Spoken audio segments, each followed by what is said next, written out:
Thank you. I'm really excited to be here today. Thank you, everyone. It's a beautiful Thursday. It's amazing to see everyone kind of joining from around the world. The comments are popping off. So I'm really excited to have you all. I actually recognize some of the names here from our previous session. So welcome back. And for those of you who are new, we're very happy to have you as well. So as just mentioned today, I'm going to be giving a very special BioRender 201, specifically building on Shiz's tips for posters, but really focusing on the figures for your research poster, because that's very important.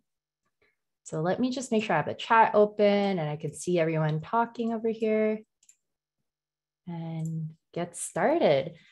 All right, so quick introduction to myself. I think Shiz kind of started it off, but my name is Francesca. I currently manage the Science Communication Associates here at BioRender. I have a background in DNA, nanotechnology, and biomaterials research. I've always, as you mentioned, been really passionate about science communication and visuals. So naturally, I love science communication, kind of why I joined BioRender. I get to work with a lot of scientists from all around the world, helping communicate their science as my day-to-day job. So very lucky to do that. So basically on the agenda for today, I know a lot of you have experience with BioRender. A lot of you are BioRender experts. A lot of you are also new to the tool. So we're going to do a quick recap of the basics of BioRender, what BioRender icons are, what templates are, specifically touching on those. And then we'll be getting into some of the tips for better poster figures. Super pumped and excited for this topic. So I want to dive right into it. And I'm actually going to go camera off here because I have noticed that my computer might have a little bit of a lag with the camera on. So hopefully that's okay. All right, so let's go ahead and recap some of the basics here. So if you recall playing with Lego as a kid, or if anyone ever remembers playing with Lego, or maybe you have a kid who plays with Lego, they're essentially these kind of building blocks that you can use to create your structures or any sort of buildings or anything at all. So essentially, if you remember over here, you take these little blocks, put them together to make structures like dinosaurs or pianos, houses, and trains. And essentially, that's what BioRender icons are. So if someone mentions icons, they're essentially like these little scientific blocks that you use, and you can put them together. So this is the cancer cell icon in our library right now. You basically put them together with other icons in the library. We have this kind of natural killer cell. We have other cancer cells here with all the little chemokines and the receptors to build your final figure. So this is a figure for approaches for NK cell immunotherapy. And essentially, that's what icons are. So if we do mention icons throughout the session, that's what they are. We have a lot of different types in our library of over 45,000 different types, all spanning from across fields like virology. We have things related to nucleic acid sequencing with specific lab materials as well. Very cool looking cardiology figures and anatomy figures. We do have a lot, so if you haven't had a chance to check it out yet, I'd highly recommend that you go in and take a look. So essentially, once we have these icons, if you want to learn more about icons or the different types of features, we have a lot of different types of icons as well. Please join us in the next Wednesday BioRender 101. I think you can register at biorender.com/webinar. I believe we have an upcoming session for April 6th and 13th. So feel free to come along and join us for the ride there. Next, I kind of want to jump into templates to get everyone on the same page. So if we use the Lego analogy again, you can use these building blocks, which are essentially our icons, create little structures, and you can actually create worlds. I'm sure you guys have seen really complicated and cool looking Lego worlds out there. And basically, these are what our templates are. So we have completed figures for you that you can take apart, edit as you need to, and replace any of the pieces and put them back together to make it your own. So this is an example of a template. They're made of little icons around to make your final figure. Every part of this template is fully editable. We have thousands of templates in the app as well. So again, highly recommend you go in, check out our template library, let us know what you think of it. And essentially that's icons and templates. It's just a really quick glimpse into the foundational areas of the BioRender platform. Of course, there's so many cool features I could probably spend hours on, perhaps for a future session. But if you're interested in learning more, come join us for the BioRender 101 and we'll be diving deeper into these features. All right. But for the majority of today's session and the rest of our time together today, I really wanted to focus on some tips for poster figures in particular. And on that note, I would love to get some participation from the audience in the chat, specifically with this question. Maybe you can type your answer, but what's the longest amount of time you'd want to spend talking with someone at your poster? Maybe post it in minutes. Is it like 5 minutes, 10 minutes, 1 minute, 15, 20? Yeah, we're getting 5, 10 minutes, a lot of 5, 10 minutes, 10 minutes tops. It seems like the majority of people are saying 5 to 10. And this is actually the same question. I kind of just found this online on the Better Poster website, but this represents a survey that asked researchers this exact same question. And in this survey, the most popular time frame, similar to all of you here, we're saying 6 to 10 minutes. This was actually really surprising to me when I first saw this. This is not a long time. And maybe the amount of time that it takes to order a drink from Starbucks. So trying to have someone understand your years of research that you've done in 6 to 10 minutes, really challenging to do. Most people actually can't read paragraphs, especially scientific text, that quickly. So this is especially why figures and having the right type of figures are so important for research posters. So let's take a look. Let's start off by looking at some good and bad examples of figures over here. So first, I want to start off with these examples. These are sort of what not to do, or figures that aren't too great for posters. Ideally, they do have a lot of information, and the information is very valuable, but they're not really ideal for the setting where you want your audience to digest information so quickly. And yes, I think someone's commenting that those figures traumatize them in undergrad. That's really funny. A lot of the figures, your profs use them, but not great for posters, especially considering that we want to convey the information in a short period of 5 to 10 minutes. So a better example would probably be something like this. In contrast, a really good example of a figure for mechanism of action, or explaining your discussion and how you can put these kind of figures on your poster. So looking at some good examples and bad examples, if you take a look at these two pathways, they both represent the NF-kappa B pathway, and they both relay very similar information. But what do you guys think makes them different? Any suggestions in the chat? What makes the left different than the right? Maybe we can guess flow of information is a good one. Less elements in text. Yeah, clear direction and flow. Those are some really good, interesting answers. So I'm not going to actually list out the answers right away because that wouldn't be fun. I've essentially broken it down into 3 to 4 main tips, which we'll go into now. So tip number 1 is essentially your figure layout. Making your figure super simple and direct, like you guys mentioned in the chat, is really, really important. Often, I think a lot of you have seen figures like this before. It's really cool looking, has a lot of information, interesting colors. I would say it's a really cool poster you can hang in your bedroom or your lab wall, telling everyone, everything there is to know about the renal cell carcinoma, but probably not the best way to represent your figure in your poster. And to be a little more clear, I kind of want to use an analogy. So say we're going on a road trip together. We're going from San Francisco to LA in California. It's your very first time. You're going to be driving. I'm kind of in the passenger seat, just giving you instructions. I've been on this trip multiple times before, so I want to give you directions on how to get there. And I give you a map. I pull up a map to guide you through the path. Which map do you think would be more clear for you to follow, and which map would you choose to communicate directions? Option number 1 or number 2? Maybe we can get some answers in the chat going. I think a lot of people are saying 2, and that's exactly correct. I think essentially what you want is map number 2, because it's very direct, it's clear, it has a clear kind of pathway. There's one clear path of what's important.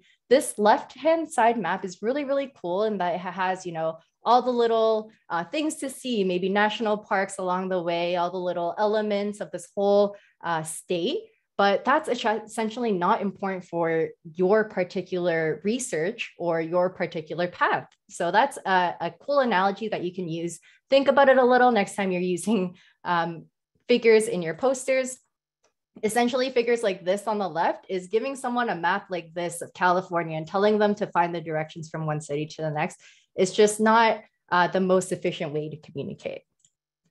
And instead, you kind of want something like this. So these two say the same scientific processes. This one cuts out a lot of the little proteins or pathways that aren't relevant to your research. So make sure that you really just include the things that you want to include in your poster, the message that you want to get across. And that's one of the most important parts, I would say, or the first tip that I can leave you with on being concise and direct.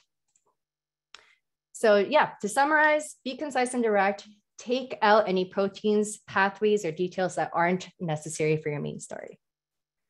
The second tip I had over here has to do with figure composition. And I think Shiz kind of touched on this for posters in general, but these are some of the standard simple compositions that you should follow. This M shape is mainly reserved for posters, as I think she mentioned, but try to go left to right, unidirectional, kind of up to down, cyclical, Z shape. These are the ones that you can follow. And I want to take a look at this example of a figure. And you might have seen this before, maybe we'll draw on it a little bit. Let's see over here. So I want to take a look at this example and see how our eyes kind of follow this outline. So I'm actually going to draw it here. So we start over here at number 1.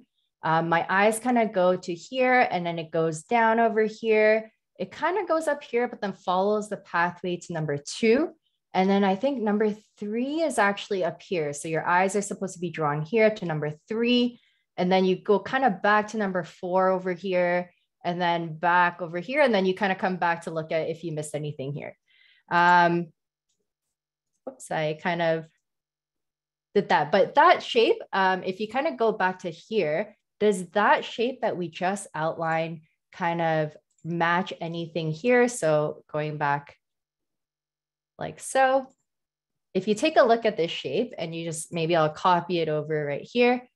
If you take a look at this shape does not match any of these. This is not unidirectional. It's not really vertical either. Doesn't really match the Z shape or the L shape or the fork shape. So this is an example of a bad composition to follow. And I would highly recommend, if you do have a figure, try following this. It really helps look at the compositions of your figure.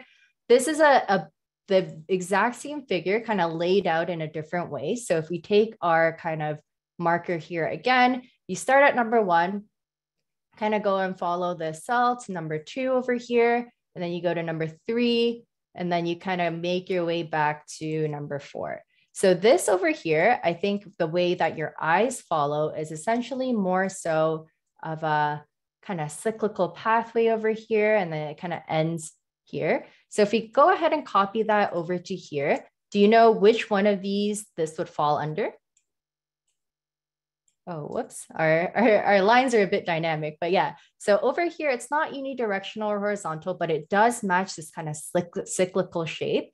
So we can kind of check off that, yes, our figure here matches one of these simple compositions, and therefore the composition is good.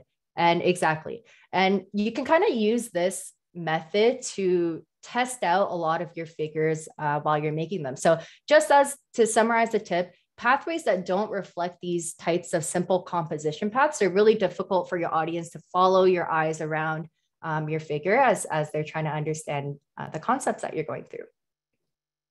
Any questions on that at all? I see a lot of people, yes, I think the answers are correct, and people are saying nice feature. Let me know if you have any questions on that at all. I'm really happy to go over that in more detail.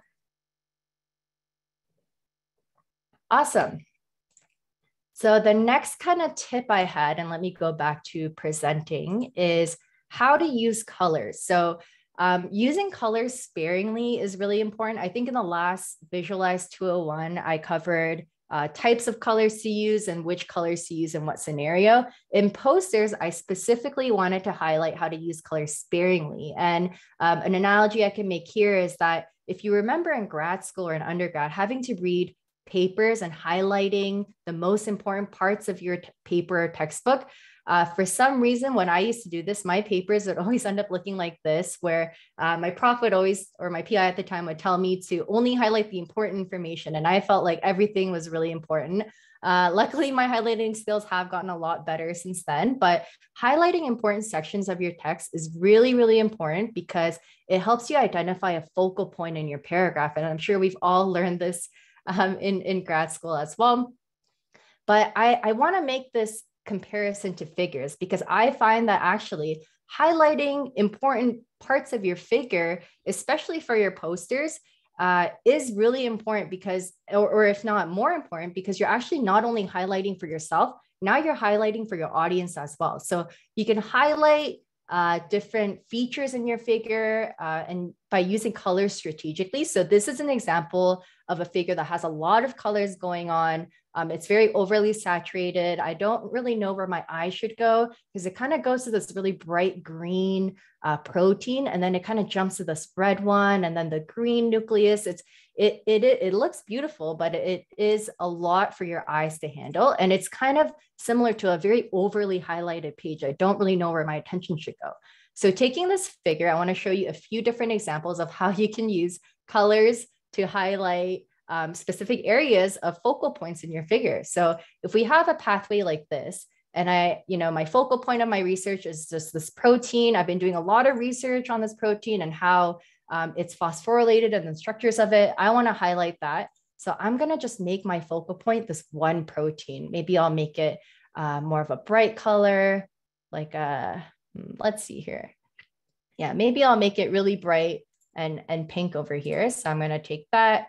I'm going to take this protein as well and kind of highlight that. And you can see by just changing, I haven't changed anything else in the figure. I've only switched up the color of this one protein, and your eyes automatically go to this one protein. And you can see that that's essentially a way where you can use colors sparingly by not highlighting all the other and not coloring all the other sections, but only coloring the areas that you really want to focus on as a way to highlight the focal point of your image. And this is one example. This is the exact same image with different coloring, but you can see even here in this image, just by manipulating the colors, you can just see that over here, your attention automatically goes to this pathway and not this protein. And we haven't changed anything from here to here except colors. And then over here, if you want to just, pay attention to all the transcription factors inside the nucleus, really easy way to bring your focus for your audience to pay attention to that one area.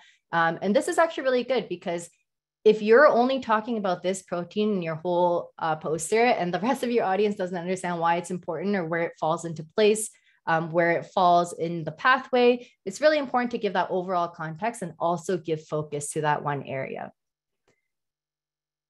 All right. So does anyone have any questions about that at all that I can answer for you? I'm more than happy to go, but it seems like the audience is kind of agreeing that, yeah, colors are important, overly highlighting, probably not. Great. So yeah, the tip that I can leave you here with is that overly saturated colors and images tend to be overwhelming for your audience to follow. So make sure that you tend to use your colors sparingly. The other kind of tip I had over here is more for hierarchy of text. And if you take a look at this and you say, look at the bottom right, your eyes automatically go here, even though it says right, it does go to your left side because hierarchy of texts are really important in your images and story flow. So just like colors, you can also use hierarchy of text. Essentially, how big and bold you make your text navigates your audience's eyes around the figure as well. So if you take a figure like this, where the label of the cytosol is really big and the nucleus is really big, your eyes, the audience's eyes kind of go here, and then it goes here, and then it kind of goes all over the page.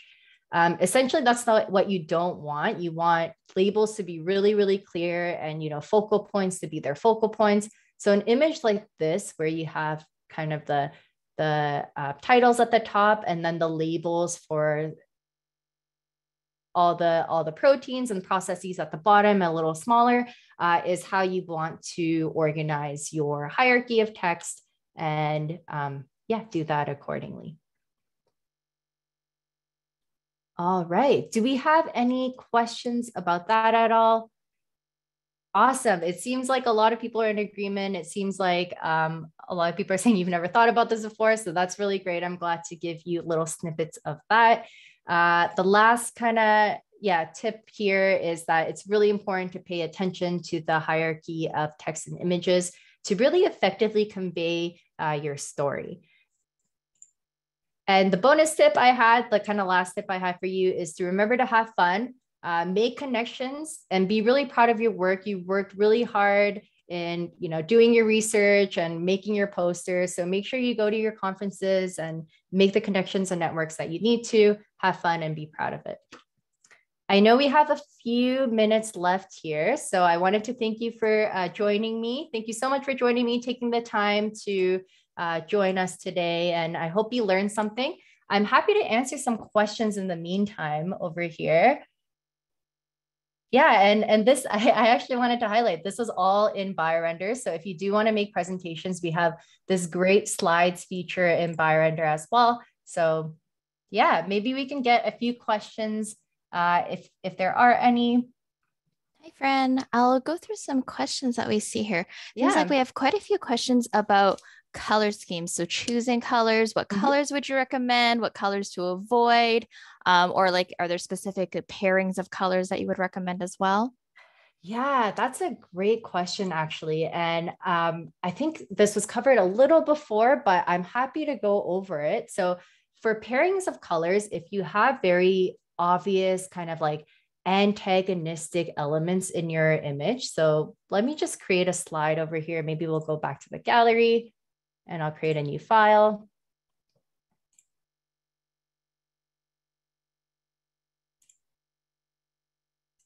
Yeah, so if you have, say, for example, an image of a T cell, let me create one real quick over here. So I have this image of a T cell, and then you have an image of a cancer cell over here. Any like very obvious good guys versus bad guys situation, I know this isn't always the case, but if you do have situations like that, I would recommend using like cooler tones for the T cells or the quote unquote good guys. And the bad guys should generally be in reddish tones.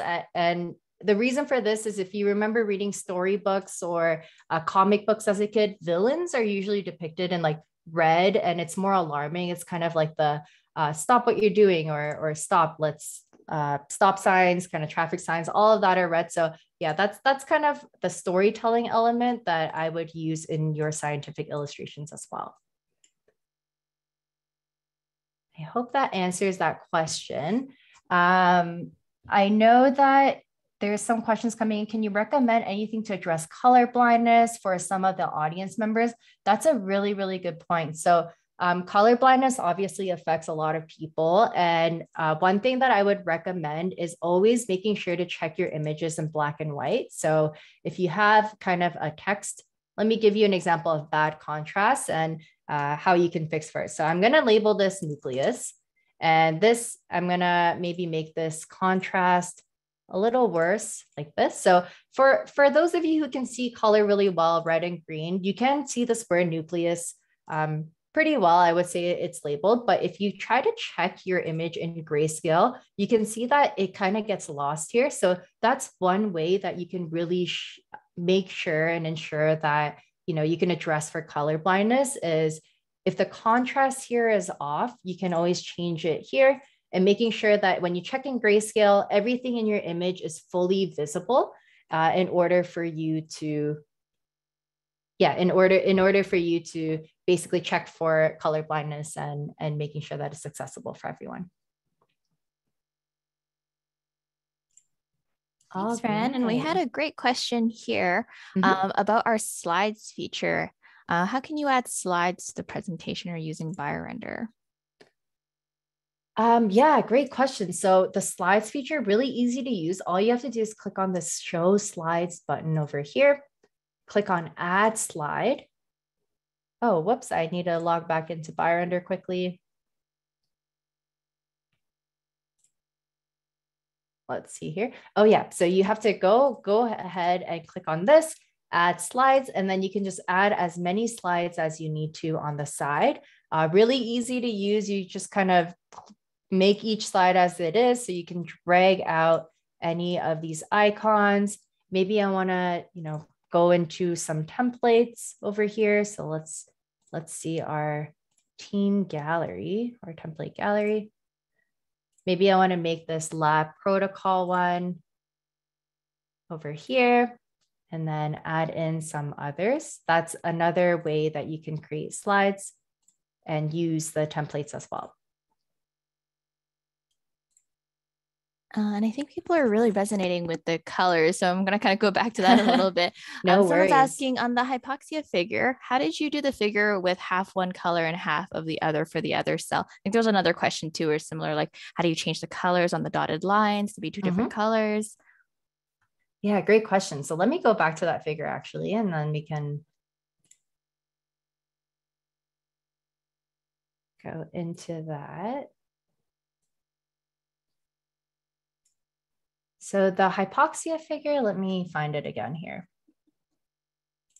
Oh, so this is actually a really great way for you to show kind of antagonistic pathways or processes. Is you can divide up a pathway and essentially make it so that it's in one figure but showing different parts. And all this is just the cell background. This is actually an icon in BioRender when you type on like cell membrane. And you can see a lot of these different cell membranes over here. Essentially, you just like pick one and drag it out, and then you can crop it at any point. So I can make this maybe like a reddish tone and then crop it halfway. But this is just like a background kind of cell membrane that's available in BioRender. So you can see over here that I can take this icon and if I wanted to, I can make this green and then I can change the colors on it as well. So if I wanted to make it blue versus green, I just made it a different color. Does that answer the question? Let me know. Thanks, Fran.